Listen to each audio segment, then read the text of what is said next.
Hello, my name is Ian Patrick McHugh, and I'm making this video as a friendly response to a video made by my friend on YouTube, VintageTypewriter, and she made an absolutely delightful travelogue of her trip to the western states of America. And please do check it out on her channel. It's absolutely delightful. And it made me realize that, throughout the years I've been seeing this trend, this almost like a tradition of English people coming to America and making a video record of their journey and offering commentary and critiques of America. And most of them have been really wonderful and thoughtful and very insightful. Particularly Stephen Fry's travelogue of America. Although my one criticism for that would be, I think he does stress a little too much the separate nature of the states. He rather too pointedly singles out the regional nature, the regional aspect of being an American over, say, the federal. And I think the vast majority of Americans would identify themselves as being first an American and then a Californian or a New Mexican or so on. So that would be my one critique of that. But apart from that, absolutely wonderful. And so what I thought I would do as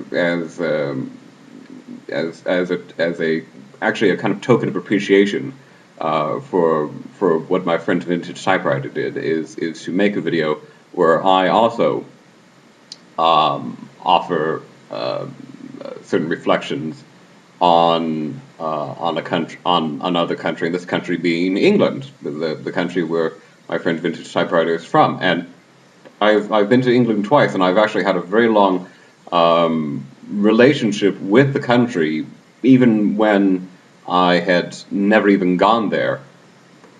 And actually, just to make this a kind of intro video, I'll talk about, say, the first instance of my coming into contact with English culture, apart from the obvious fact that when I was very small, the words that I first learned were English words. And this happened in my fourth or fifth year, and it was when I was introduced to a film called The Titfield Thunderbolt, which was an Ealing comedy from the early 50s, and it concerned the nationalizing of the railways after the Second World War.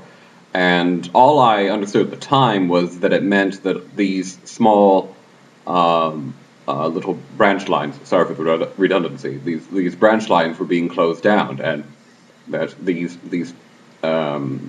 somewhat backwater towns were going to lose their railway service. And so this town of Titfield took it upon themselves to run their own railway, and they actually had a grand time and a great success of it. And I was absolutely fanatical about trains. I still am to a great extent, but even more back when I was 5 years old. And of course, it was almost like porn for me. I got some great money shots of trains steaming about, and just beautiful locomotives.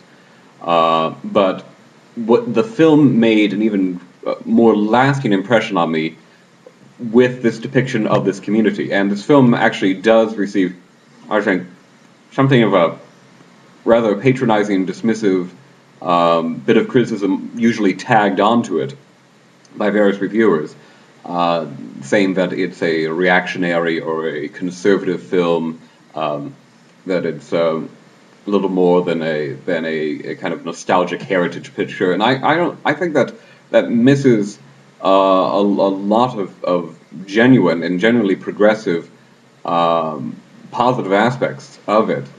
Say, if we look at the fact that this was the railroad was something that really gave the people of the town a sense of purpose and importance, and that they all joined together for the sake of helping make this small and relatively unimportant railway, when we consider the vast national interest, just coming together to make this thing work, to make